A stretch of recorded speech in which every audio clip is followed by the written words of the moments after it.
Let me ask you all a question. Let's just say I had $100,000, okay? I have $100,000 and I want to save it somewhere. Like, I don't want to just go out and spend it. I want to put it somewhere secure so that I know I'm not going to lose it. Where are some places I could put $100,000 just so I know, like, it was taken care of, that it was safe? Your backyard under your door. Okay, put it in the backyard, like dig a hole or something and just bury it there? Okay. Offshore accounts. Okay, well, Cody's got the business degree, so. In your mattress. In your mattress? All right. Anywhere else we could stick some money? The one I thought would be the first answer no one said yet. In your pocket? Okay, so you just don't want anyone to even be able to get it, you just keep it in your pocket? Yeah. In your bank account. There's a place you can put it. Okay, so here's what my point is in asking this. No matter where I put my money, I'm trusting it there, right? If I put it in the bank, I am trusting my money to the bank. If I put it in a hole in my backyard, am I trusting a hole in my backyard? It's basically what I'm doing there, right? If I keep it in my pocket, I'm basically trusting myself to hold on to it then, right? If we put it, what did you say, teddy bear? Yeah. Okay, put it in the teddy bear. We are trusting Teddy to keep that money safe for me. If we put it in the stock market, that might be probably the sketchiest place out of all the things. Like, you don't know what it's going to do then. I didn't say put it in the stock market. I said put it in your mattress. I know. I'm just saying, like, if we put it there, hey, you're trusting the stock market then. It might not be a very good place to put it. I don't know. But my point is, no matter where I put that money, I'm trusting it there. And my point in that is to say, faith is the exact same way. Faith is where you put your trust. And everybody trusts in something. So my sermon tonight, I just called it, Everyone Has Faith. It's all a matter of where you place it. Everybody has faith. Some people say, oh, I don't have faith. I'm not a faith person. Everybody has faith. The question is, where do you place your faith? So last week I was talking about King Asa. And this was a guy that said that when he became king, the first thing he did in the kingdom was he got rid of all the idols. And he threw all those idols away, chopped them down, and the land had, does anybody remember? Peace or something. They had peace, yeah, it wasn't famine. They had peace. The whole land had rest and peace. Nobody was attacking it. They got rid of the idols, and it was clear God was taking care of them because they had rest. But that can be kind of dangerous because sometimes whenever we're at rest and peaceful, we can start thinking that we don't really need God all that much, and things are going pretty well on our own, and I can handle the issues of life without God's help. That's kind of the danger sometimes whenever we're at peace and rest. We start thinking, I think I got things under control, and we stop relying on God as much. That's what happened to Asa. So he had peace for a little while, and he started thinking to himself, well, I've got this peace, and I got this prosperity, and maybe what we should do now is just build up our armies a bit, and build up our walls and our fortifications a bit, just so we can take care of ourselves, but God has been taking care of them already. So here's what it says he did. In 2 Chronicles 14, he said, let us build up these towns and put walls around them with towers, gates, and bars. The land is still ours, because we have sought the Lord our God. We sought him, and he's given us rest on every side. So they built and prospered. And Asa had an army of 300,000 men from Judah, equipped with large shields and with spears, and 280,000 from Benjamin, armed with shields and bows. All these were brave fighting men. So he has a good-sized army already. If you do the math, that's 580,000 men. Okay? He has a good-sized army, and he's building it. And even while he's building it, he's saying, we don't really need these armies. We don't really need these walls, because God's taking care of us. But even while he's saying that, he's building up his armies and building up his walls. That's why you always want to pay attention to what people are saying and doing in the Bible. Sometimes they will say one thing right as they're doing the opposite thing. That happens a lot in the scripture. And that's what he's doing. What do you think Asa's trusting in? Is he trusting in God right now, or is he trusting in his military power? Yeah, he's trusting more in his military or his army right at the moment. So let me go on to the next verse. What happens next? Oh, by the way, I did find some Lego figurines that I think illustrated the story quite well. So that's why there's Lego figures. Okay. Then Zerah the Cushite marched out against them with an army of thousands upon thousands and 300 chariots, and came as far as Maresha. Now, we knew how many men Asa had. He had 580,000 men. And then Zerah the Cushite comes around into town, and he's got thousands upon thousands. We don't even know how many. Or some people said this is probably like 1 million people. When it says thousands upon thousands, it's probably saying he's got 1 million people coming. And 300 chariots. Those are kind of like, they viewed chariots like we view the tanks today. You know, we think of a tank, and that's like pretty indestructible and military power. To them, they were like, oh no, chariots are coming. Like, how are we going to go against chariots? Asa is totally outnumbered right here. So what does he do? Well, he's going to turn back to God. He's going to go back to relying on God. And I think that's why God lets us face some of the troubles in this life. Because God's trying to show us through our troubles that we do still need him, that we're still relying on him. And I think that's one of the reasons we go through some things. God's trying to show us, hey, you still need me. So it says Asa went out to meet him, and they took up battle positions in the valley of Zephathah near Marishah. I don't know if I'm saying these right. Then Asa called to the Lord his God and said, Lord, there is no one like you to help the powerless against the mighty. Help us, Lord our God, for we rely on you. And in your name we come against this vast army. Lord, you are our God. Do not let mere mortals prevail against you. So Asa turns back to God here. He says, God, there's no one like you. There's no one like the Lord. Remember last week I was talking a little bit about baby Skylar.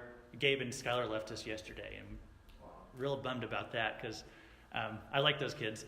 And they had some family members who offered to take them in. So anyway, I was talking a little bit last week, though, about baby Skylar and how he was just basically a baby is helpless and just totally dependent on other people. You know, that's just what it is to be a baby. I never really thought about it so much because I'd never taken care of a baby before. This baby was like totally couldn't do anything for himself. Even my dog, you know, I can open the door and he can go to the bathroom on his own. He can feed himself, but the baby can't do that.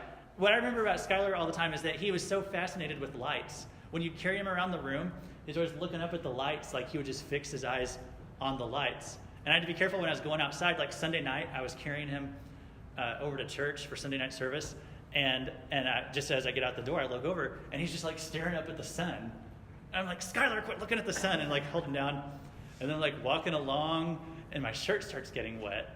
And I look down, and I buried his head in my shirt. He's just like, just licking my shirt, getting it all soaked.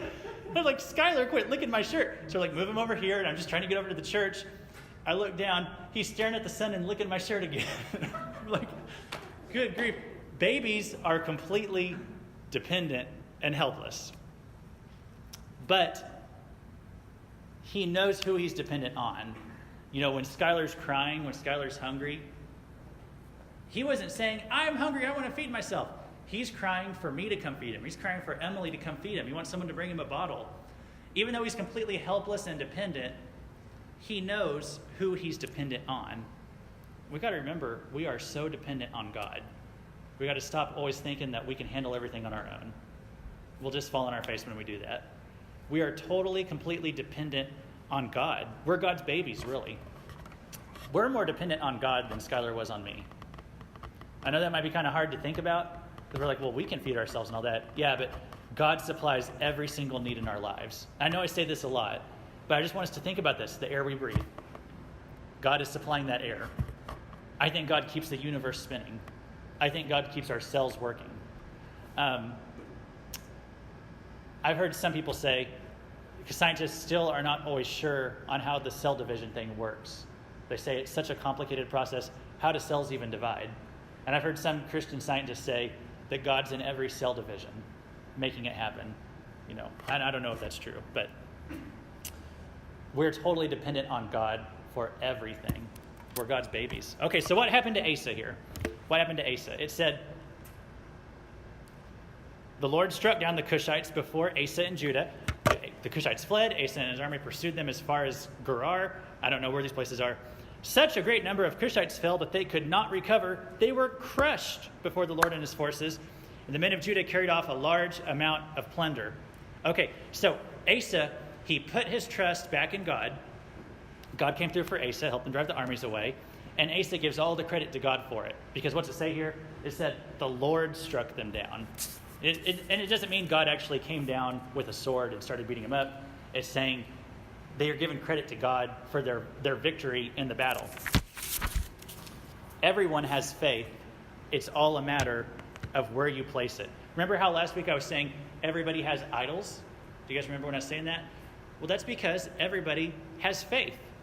And I know some people say they don't have faith. Some people say, oh, faith, that's just something for weak people. They're like, I don't need faith. I don't need faith and all that stuff. I just trust in facts and reason. Everybody has faith in something. Some people will say, well, if I just have enough money, then I'll be all right. Or some people say, well, if I'm just popular enough at school, then I'm okay. If I'm not popular, well, I'm crushed. But if I'm just popular enough, then I'm okay. Some people say, if I just have my job, then I'll be okay. Some romantically minded people, oh, if I just have someone who loves me, then I'll be okay. Everybody puts their faith in something. Now, if I believe the universe was created by God, and that God created this planet called Earth, and God put life on this earth, and that's where all this life today is from. If I believe all that, does that take some faith to believe that? Yeah, that's something I believe on faith. If someone says, well, I think the universe just exploded from nowhere, and that all the planets just formed on their own randomly, and then this planet called Earth, lightning just like struck upon a goose somewhere, and it just created the first life form, and all those life forms evolved into the life we have today. Okay, if somebody believes all that, does that also take some faith?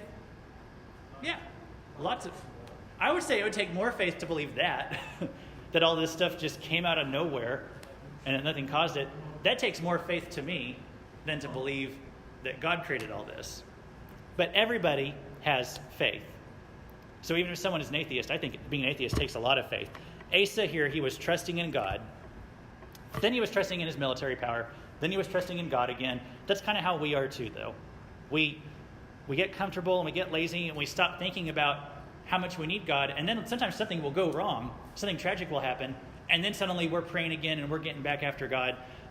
That's kind of how we are too. But I think if we just trusted in God more often, maybe we wouldn't need a Cushite to come into our lives and cause some trouble. Maybe if we stayed trusting God more often, he wouldn't have to get our attention like that. I'm going to show this video. This is a news story from, it's in regards to the shooting that happened earlier this week. And this guy is talking about what happened when all the bullets started flying. And so I'm going to show this video here. Once my sister and I, we started running to the left, and every time they shot, we took cover because, you don't want to be the one guy who's just standing up running, because for all we knew, that would just make us a target. But my sister, being as noble as she is, she actually threw herself on top of me and was saying, "I love you, Taylor, I love you." And I'll never forget that. But we didn't know we were safe until, like, we were sitting in the McCarran, one of their hangars almost. A car almost ran through the gate just to get on the runway, just to get away from that location. Because as far as we knew, there was multiple gunners, and we didn't know which direction they were coming from, and the employees at the time weren't letting us in because they didn't know what was going on. But even an hour and 30 minutes, I didn't even know if I was safe. You said you believed the gunfire was coming from the Mandalay Bay. Did you have any sense, and it can be very hard to tell this kind of thing, did you have any sense it was coming from above, from the 32nd floor? A part of me did, just because of the vantage point he must have had to get some of the shots that I've seen, because there was a tent, and if it were on this side and I took cover here, there were still bodies on that side of people just laying in pools of blood. And I still didn't even know if that was safe or not, but it's kind of a fight or flight situation. You can't really, you just got to take it to God at that point and, hope that you can make it and hope that you're safe. And I know I can't speak for everyone, but for me, I'm just, I was agnostic going into that concert, and I'm a firm believer in God now, because there's no way that, all that happened and that I made it, and I was blessed enough to still be here alive talking to you today. Okay. So you can see when this interview took place. This is just hours after the whole thing had happened. It said on there 4:30 in the morning.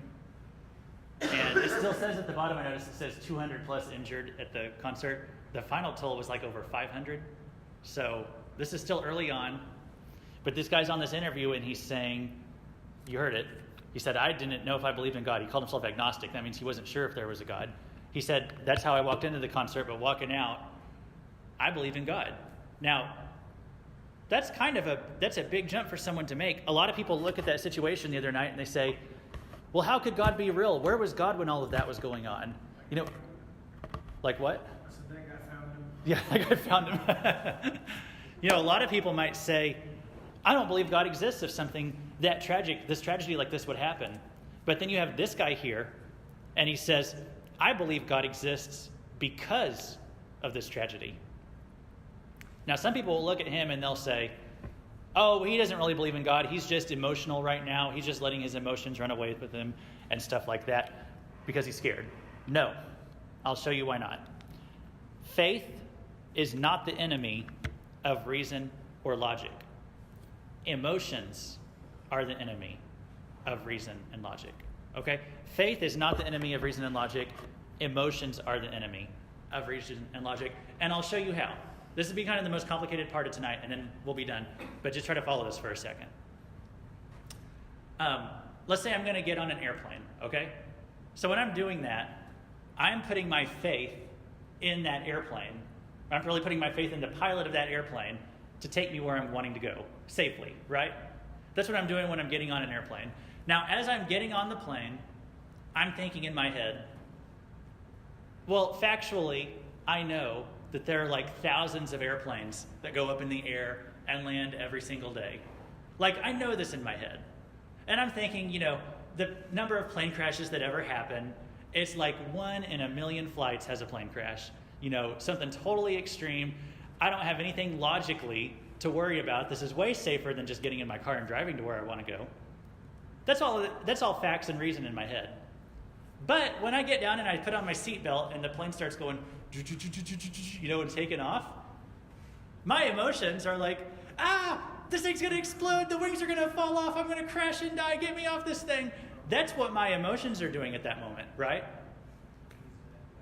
Logically, I know I'm going to be okay, rationally in my head, but my emotions are like freaking out, okay? At that moment, where am I going to put my faith? Am I going to put my faith in the facts and reason, or am I going to put my faith in my emotions? Well, if I'm going to stay on the plane, I have to put them in my facts and reason, okay? That's what I'm saying. Faith, some people say, well, I believe in facts and you have faith. That's not true at all. We just have to decide where we put our faith. Are we going to put our faith in the facts and reasoning, or are we going to put it in our emotions? Like Cody, and you, I don't know how many surgeries you've had before, but were you? No, not a major one? Not a major one. Okay. Right, yeah. Were you a little bit nervous when you were getting ready for the gallbladder surgery? Yeah, I got really close. We were talking a lot. Yeah. You know, and you knew logically in your head, Yeah. oh, this is a regular procedure. These things happen, you know, hundreds of times a day. Yeah. But still, you just got that emotional, like, yeah. And he stayed in the operating room and got his gallbladder taken out, and hopefully everything goes good from here. But, you know, we have to decide, do I put my faith in what's factual and logical, or do I put my faith in my emotions? So what I'm saying here tonight is that some people will say, oh, if you have faith, you don't have reason, you don't have logic. And that's just not true at all. Everyone has faith. It's all a matter of where you put it. And I say put it in the most reasonable place. Put it in God. That's the most reasonable place. Okay, before we go tonight, I'll say this last thing too. What are you trusting in to get to heaven? I like just connecting back to the gospel at the end of a sermon. What are you trusting in to go to heaven? Because most people, if you go out into the world, most people are going to say, well, I believe I'll go to heaven because I'm a good person. That's what most people believe. They say, I think I will go to heaven because I'm a good person. That's not what the Bible says. The Bible says, hey, if you try to get to heaven based on your good works, you're not going to make it. The Bible says no one is going to make it because nobody is good enough to make it into heaven because of our sins. And that's why Jesus came and died for my sins. And that's why I depend on Jesus to get to heaven. I trust in him that he died for my sins because that's the only thing I can trust in. I can't trust in myself to get to heaven. I have to totally put all my trust and dependence on God, on what Jesus did, because I know I'm not going to make it on my own. Emily, you can come up to the piano for a couple minutes. If I was depending on my good works to get to heaven, Just think about that. Just think about it if you were doing that. If you're depending on how good you are, to being a good enough person to get to heaven, wouldn't that just make you a nervous wreck? Like, wouldn't you just be, I would just be like nervous every night I get to bed. Okay, how many good things did I do today? How many bad things did I do today? Are the good things better than the bad? You're doing all these calculations in your head all the time because you're trying to think, am I a good person? Am I good enough? It'd make you a nervous wreck. What I want you to think about before we go tonight, is there anything that makes you a nervous wreck? Is there anything that makes you nervous this evening? I've been talking tonight about trusting in God. We all have faith. We put our faith, hopefully, in God, but we can get distracted. We can find other things that we kind of put some confidence in. What is stressing you out? Just ask yourself that tonight. And I want to give you 1 or 2 minutes here. I want you to pray and say, God, what can I depend on to you more? What can I put more dependence on you for?